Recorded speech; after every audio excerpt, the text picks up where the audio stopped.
Olá, você vai ver nesta edição do Câmara Rio Notícias. Vereador vai apresentar projeto para criar mapa de ruídos na cidade. A gente está começando a tratar desse tema aqui no Brasil e o Rio de Janeiro tem uma demanda fortíssima nessa área. Navio oceanográfico da UERJ será usado para incentivar pesquisas e projetos ambientais. E a Unidos da Tijuca vai levar para a avenida as belezas naturais da cidade e as construídas pelo homem. Quem vê a Unidos da Tijuca vai se surpreender. É um enredo claro, emocionante do começo ao fim.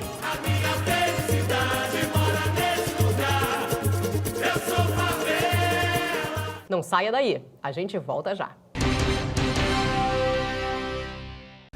Em outubro do ano que vem, eleitores de todo o país vão às urnas. Quer dizer, de quase todo o país. É que as eleições de 2020 vão ser municipais. No dia 4 de outubro, os brasileiros vão escolher prefeitos e vereadores. Como Fernando de Noronha e Distrito Federal não tem prefeitura nem Câmara Municipal, os eleitores não vão precisar votar.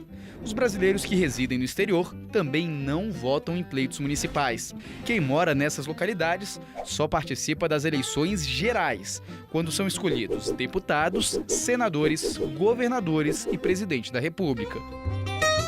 Aliás, já que estamos falando de eleições municipais e gerais, vale a pena lembrar quando elas acontecem. Tanto uma quanto a outra ocorrem a cada 4 anos.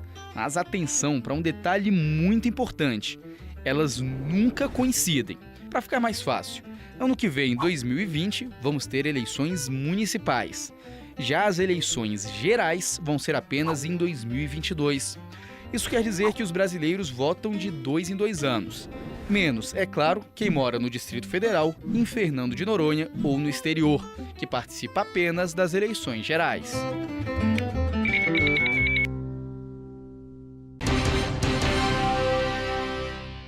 A gente começa esta edição do Câmara Rio Notícias falando sobre a poluição sonora na cidade. O barulho lidera as reclamações recebidas pelo 190 da Polícia Militar. O vereador Alexandre Arras defende a realização de um mapa de ruídos para identificar os pontos mais críticos da cidade.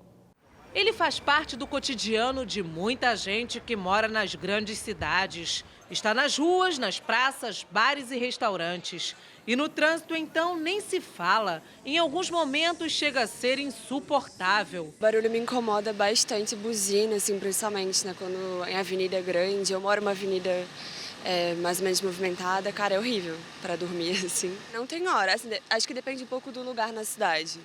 Mas tem uns lugares que, cara, mesmo de noite, o barulho continua. É complicado. O barulho é responsável pelo maior número de queixas recebidas pelo 190 da Polícia Militar e 1746 da Prefeitura. Por dia, são mais de 240 reclamações de gente incomodada por algum tipo de barulho. Barulho de moto. Tem um ar-condicionado que tinha no hotel em frente de casa, mas que agora já está coberto. Barulho do transporte público, barulho de buzina, né? O barulho é alto realmente em determinados pontos da cidade. Durante a semana, som alto nos bares, gritaria incomoda um pouco. Nos finais de semana eu só acho que tem que ser mais maleável, que o pessoal também tem que curtir, tem que aproveitar, né? Também tem que ter direito à diversão. O barulho incomoda bastante, não sei por que a lei não é colocada em prática no Brasil, já que a lei foi feita para ser executada, não sei por que isso. O projeto de lei do vereador Alexandre Arras vai determinar que seja feito um mapeamento do ruído na cidade. O objetivo é detectar os tipos de poluição sonora que tem tirado a paciência e até o sono de muita gente. Ruído é uma das principais causas de conflito social, né? Cidades com mais de 500 mil habitantes na Europa, todos já têm mapa do ruído. A gente está começando a tratar desse tema aqui no Brasil e o Rio de Janeiro tem uma demanda fortíssima nessa área. Só para vocês entenderem, a principal demanda do 90 da PM e do 1746 hoje é perturbação ao sossego e só faz crescer. E a gente vê nos jornais todos os dias histórias tristes de conflitos iniciados por perturbação ao sossego. Então é preciso que a gente tenha esse ordenamento jurídico arrumado, completo, para que a prefeitura possa intervir de uma maneira mais eficiente, tentar intermediar esses interesses. Esse estudo já acontece em outras cidades do país, como Fortaleza, Belo Horizonte, Curitiba e São Paulo. Para o vereador, esse mapeamento significa um salto na qualidade de vida de pessoas que sofrem com esse problema. Direito ao sossego e direito de circulação, ir e vir, tem que sempre preponderar sobre direito a empreender e direito ao lazer. Nós queremos sim que os empresários invistam no Rio de Janeiro, que é necessário que a economia seja recuperada. Carioca precisa se divertir, é uma cidade alegre. Mas a gente precisa sempre ter em mente que o direito ao sossego precisa ser preservado e o direito de ir e vir de circulação também tem que preponderar sobre os demais. A UERJ é a primeira instituição de ensino superior do estado a ter um navio oceanográfico. A embarcação será usada para incentivar pesquisas e projetos ambientais. Os números surpreendem. 30 metros de comprimento e quase 8 de largura. 250 toneladas. Autonomia de 15 dias no mar, com capacidade para 30 pessoas. Um investimento de R$ 7 milhões. O navio oceanográfico da UERJ tem o desafio de desenvolver as pesquisas e projetos ambientais, como o monitoramento dos ecossistemas marinhos, aperfeiçoando a formação dos estudantes. A embarcação ganhou o nome do professor da Faculdade de Oceanografia da UERJ, Luiz Carlos Ferreira da Silva, uma homenagem ao trabalho realizado na formação de várias gerações de profissionais. Fiquei emocionado, mas é o que eu estava dizendo, eu já sei alguns meses atrás, então já tinha digerido, né? E a chegada do navio foi demais para mim. Eu quando vim aqui, de fato, ia cair, só dizer que foi emoção, mas eu ia cair mesmo da prancha. Eu no sonho, que aí não imaginava que acontecesse. A ideia é potencializar o estudo das ciências do mar, inclusive como laboratório flutuante. Será possível aperfeiçoar o monitoramento da Baía de Guanabara. Além da oceanografia, outros cursos serão beneficiados: geologia, geografia e biologia. Será possível também estabelecer parcerias com órgãos governamentais, empresas e instituições de pesquisa. A necessidade de um navio oceanográfico para a Faculdade de Oceanografia e para demais faculdades que estudam o mar é mais ou menos, meu amigo Edmar também, que nos honra com a presença, secretário de Saúde, é mais ou menos como a do hospital para os alunos de medicina, de enfermagem e das outras do Centro Biomédico. Do escritório modelo para a Faculdade de Direito é o nosso objeto de aplicação das pesquisas. Sem falar que agora o estudo do mar no estado do Rio de Janeiro passa para outro patamar. Na prática, você tem uma plataforma que você pode ter dados, geração de dados muito mais sistematizados, muito mais consolidados, políticas que vão apoiar políticas públicas, como a questão do lixo no mar, que é uma questão grave, a questão de geração de postos de trabalho, pesca, aquacultura, o turismo. O turismo é a segunda matriz nossa econômica, mas ela é muito alicerçada no ambiente marinho. Mas se nós não temos um ambiente marinho saudável, os serviços ecossistêmicos, como o turismo, eles também vão sofrer com isso. Então a gente vai estar conectado não com o que só a universidade precisa, mas principalmente com as demandas do estado do Rio de Janeiro. O navio foi construído em um estaleiro no Ceará e contou com diversos financiamentos. A cerimônia de inauguração foi muito concorrida na Marina da Glória. O governador do Rio, Wilson Witzel, ressaltou investimentos que tem feito na educação e prometeu financiar a construção de um segundo navio para a UERJ. Quero aqui reafirmar meu compromisso de investir na cultura, na educação, porque só assim o Brasil vai retomar sua capacidade de gerar riqueza, de fazer com que as políticas públicas tenham receita. Nosso problema é de receita, não é de despesa. As despesas já são as mínimas necessárias. Nós precisamos de receita. E para ter receita, o país tem que ser competitivo. E você vai ver no próximo bloco um papo com Marcelo Borges, diretor da ABAD, sobre as consequências da crise da água para os condomínios da cidade.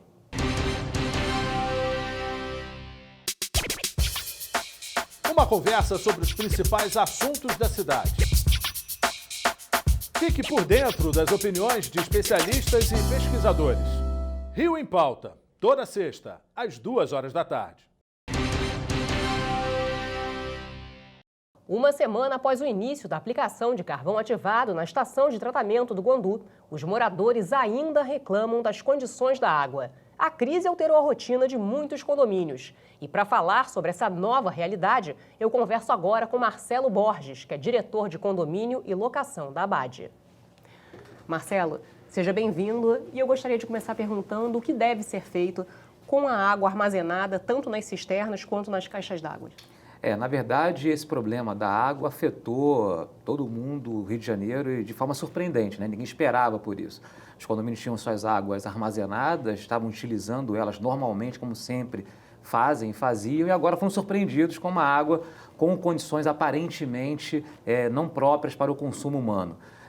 Os condomínios devem esperar um pouco, porque, na verdade, esse novo sistema que a SEDAI está aplicando para tentar dar potabilidade à água, ainda não surtiu o efeito que a sociedade espera. Então não adianta esvaziar os reservatórios de água e enchê-los novamente com uma água que ainda não está tão segura assim como a concessionária noticia. Isso vai fazer com que os condomínios gastem mais dinheiro esvaziando suas águas, seus reservatórios e enchendo novamente. Vai fazer com que o consumo aumente com a entrada de uma água que até então não se sabe. Então, ter cautela, esperar um pouco a entrada da água com níveis de potabilidade melhor para que a gente possa aí ter tranquilidade de fazer o esvaziamento e encher o reservatório com aquela água que até então se consumia antes do problema. Agora, tem como ter um parâmetro do tamanho do prejuízo que já foi causado nesses condomínios, ô Marcelo? Eu digo no sentido de a água não pode ser utilizada da caixa d'água, mas mesmo assim os condôminos pagam. E, além disso, a compra de água mineral para poder suprir a necessidade. Qual é o tamanho desse prejuízo? Perfeito. Cada região vai ter que mensurar seu prejuízo, até porque cada região está sendo afetada de uma forma, né? Você tem regiões onde a situação é mais grave, né? A gente tem notícias que a Zona Oeste tem sofrido maior com o impacto da água, com a coloração e com sabor indesejados. Evidentemente que os condôminos, os moradores, aqueles que estão com medo de consumir essa água, estão comprando água através de outros fornecedores, águas de forma particular. E os próprios condomínios, que têm áreas comuns, que a gente não pode esquecer também os próprios condomínios, que têm salões de festas, né, que têm áreas comuns que também são servidas de água para o consumo humano, que também estão tendo ônus de comprar essa água para abastecer o funcionamento dessas áreas. Há um prejuízo, não tenha dúvida que há um prejuízo, porque a concessionária vai continuar cobrando a conta de água e, ao mesmo tempo, os moradores vão estar pagando a água que estão comprando através de outros fornecedores. Então, nesse momento, contabilizar esse prejuízo, né? A orientação que a gente dá é guardar essas notas, guardar esses recibos de compra e, quando a crise terminar, aí sim dialogar com a concessionária administrativamente, né? O primeiro passo é administrativo sempre, tentar dialogar com a concessionária, eventual ressarcimento ou indenização por esses prejuízos. Ô Marcelo, como que deve ser o comportamento do síndico numa situação como essa? Ele deve ser o grande comunicador para os moradores. Ele deve ser aquele vigilante que deve olhar, monitorar realmente a entrada da água e ver se realmente a água já está em condições de consumo, junto com seus empregados, com fornecedores, para analisar sempre a caixa d'água, quase que diariamente analisar o nível de potabilidade da água que está entrando agora nos reservatórios, para noticiar que se a água continua ainda nas condições de insegurança para consumo ou se ela voltou ao estado anterior, que era o estado de potabilidade considerada boa. Então, o síndico ele tem que ser aquela pessoa que tem que vigiar, que tem que monitorar, que tem que fiscalizar e, ao mesmo tempo, comunicar o estado atual de consumo e de fornecimento de água para os condôminos. Qual o tipo de trabalho que vocês estão fazendo nesse sentido? De orientação, né? Nesse momento, a Abade, juntamente com as empresas administradoras que assessoram os condomínios, está exercendo um papel de orientação.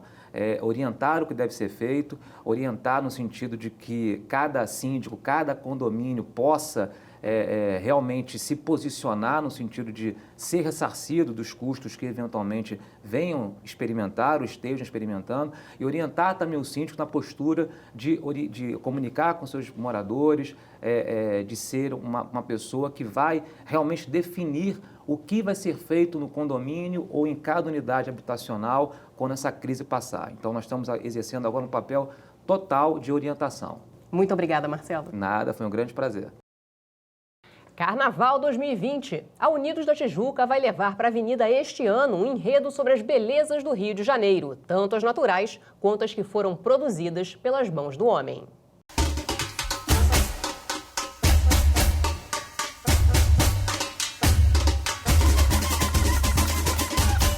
A minha felicidade mora nesse lugar. Eu sou favela, o samba do compasso é mutirão de amor. Dignidade não é luxo nem favor. A minha felicidade mora nesse lugar. Eu sou favela, o samba do compasso é mutirão de amor. Dignidade não é luxo nem favor. Quarta escola desfilar na segunda-feira de carnaval. A Unidos da Tijuca vai levar para Marquês de Sapucaí o enredo Onde Moram os Sonhos. Vai falar de arquitetura e urbanismo. E hoje a gente está aqui com dois dos carnavalescos que integram a comissão de carnaval junto com o Paulo Barros, o Marcos Paulo, Marquinhos e Elcio Paim, que vão contar pra gente um pouquinho de como é a elaboração desse enredo. Lembrando que agora, né, em 2020, o Rio de Janeiro vai sediar alguns dos maiores eventos de arquitetura do mundo. Então, temos aí esse gancho também. Quem começa? Pode ser uma.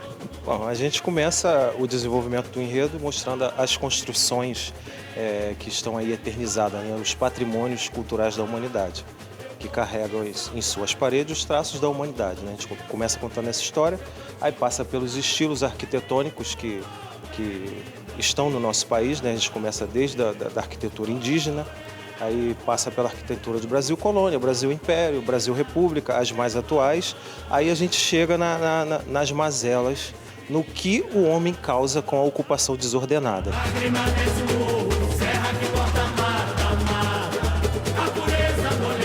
O urbanismo está muito forte nesse nosso enredo. Está sendo um enredo muito prazeroso. Quem vê a Unidos da Tijuca vai se surpreender. É um enredo claro, emocionante do começo ao fim. A Escola do Borel vai aproveitar para sugerir soluções e projetar um futuro melhor para a comunidade. Quem mora ali na comunidade, ele não quer sair dali. Ele quer que aquele espaço melhore para ele. Então a Unidos da Tijuca traz as soluções, traz ali onde moram os sonhos, traz a comunidade dos sonhos. É uma favela perfeita, onde tudo funciona, espaço de convivência do ser humano com a natureza, ser humano com ser humano. A assinatura do carnavalesco Paulo Barros, com componentes, executando coreografias e carros alegóricos que se transformam, não poderia ficar de fora, ainda mais em um enredo tão propício. O maior símbolo do Rio de Janeiro inicia e encerra o desfile. Nós vamos tentar emocionar o público com o nosso Cristo. Nós abrimos o desfile e fechamos o desfile com Cristo abraçando a cidade.